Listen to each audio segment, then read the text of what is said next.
I'm here doing a tutorial for Photo-180. The next assignment is the composite. Okay, so the composite is comprised of elements that you're going to bring into one background photo. You can see I went to town with this composite. I have lots and lots of different layers here. So things I cut out from other photos and brought in to this photo. Like Gumby and his buddy and the space pod here, the characters right down here. Let me go ahead and go to my move tool so I can highlight this layer.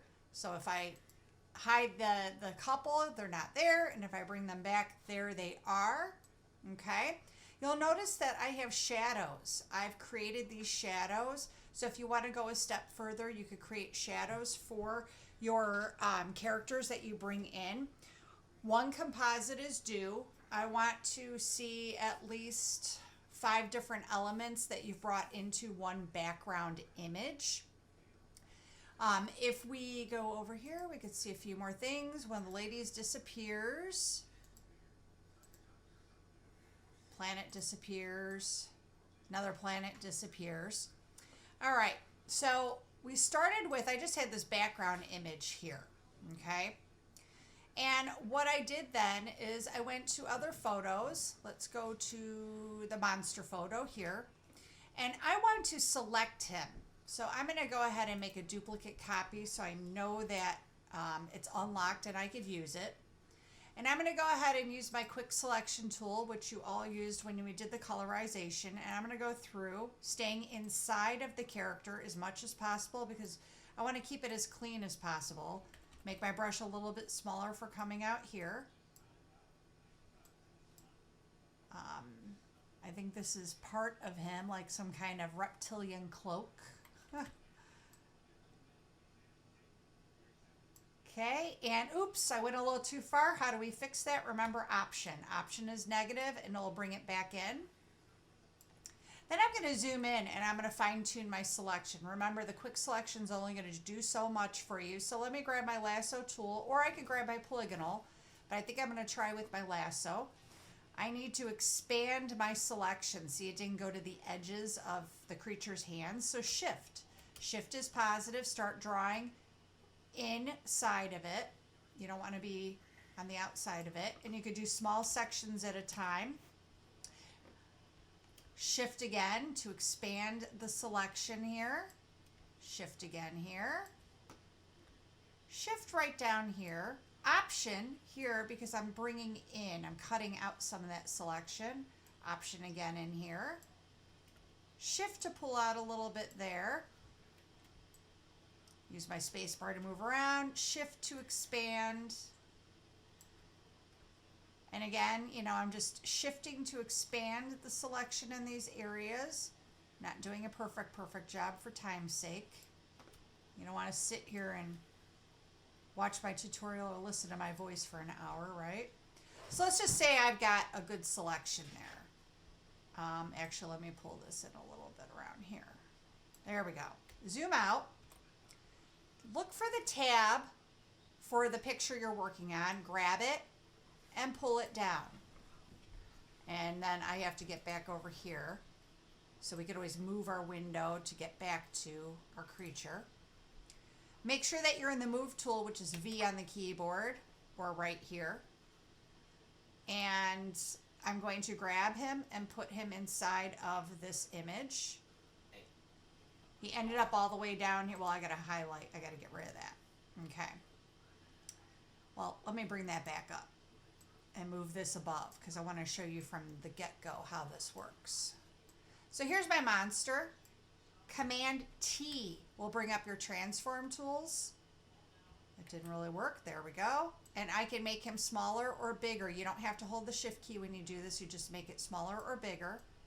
Put him where I want him, which is right there. Now the problem is he's in front of the mountain range and I want the mountain range in front of him so it looks like he's coming up from behind. So what I'm going to do is hide him by clicking the eyeball, go to my background image, zoom in a little bit, move to the area I want to move to, use my lasso tool. I am going to select the mountain range And I want to do this in sections because, again, if you try to do it in one fell swoop, it might not work. Shift to add to the selection. Come back around. And shift again because I might want to make him bigger at some point. Fix this up. Option. Okay. So now I've made the selection and I want this part of the mountain range in front of the creature. So I'm going to hit Command C to copy. I'm going to make a brand new layer. And hit Command V to paste. Then I'm going to take my creature, bring him back up, put him below that little section. And so now he is behind the mountain range, but not all the way, just that area that I selected. And if I want, Command T, I can make him smaller. Double click to make the size change stick. Now I have this other picture here. I have this planet. So let's go ahead and make a selection. Duplicate the layer. Grab onto the planet. Option to pull it back in over on this side. I think it'll do a pretty good job for me so I don't have to really fine tune it. Could hope. All right. Pull the tab down. V for your move tool. Drag the planet into this document. Put it right here. I see I could have done a better selection, but make it a little smaller. And then I want to make a shadow. Okay. So I'm going to Command C to copy that. Command V in a new layer. Okay. Go to my move tool. Move it down here. Now I'm going to edit fill black because shadows are dark. Edit, fill, black. Make sure it's on black and not foreground, background, or color. Then I want to drop the opacity down of that black ball that I just made by going right here. Drop it down so it looks like a shadow. All right. Now I'm going to add a blur to it. Filter. We're going to go to blur, Gaussian blur. And I don't want it to be that blurred, so I'm going to take it down. Click OK. Command T. Smoosh it down. Oh, for this I got to hold the Shift key. So let me escape out of there. Command T.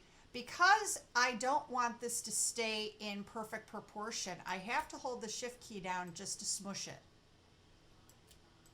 Professional term, smush, right?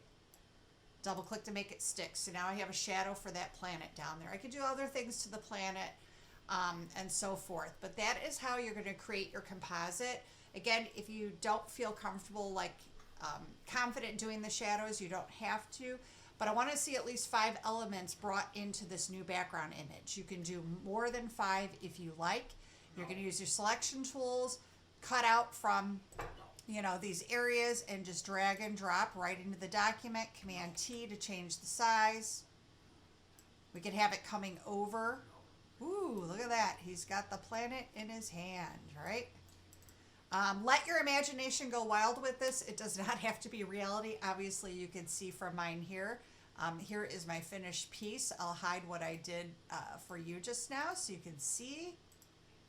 So I have all these different elements in here, and I just found them on the internet. If you want to use some stuff from the internet, if you want to use some of your own original photos, you can do that. Have fun with it. Ask me any questions you like.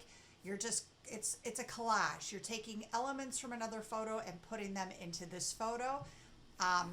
You are going to use the selection tools, but you have used those selection tools for the black and white colorization, used them for some other assignments, so you should be very comfortable with those, and I look forward to seeing your finished work.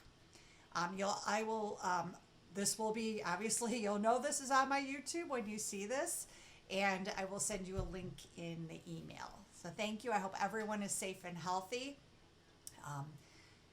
Enjoy life as much as you can right now. I hope that you are enjoying your photography and getting out in the backyard, taking photos and so forth. All right? Take care.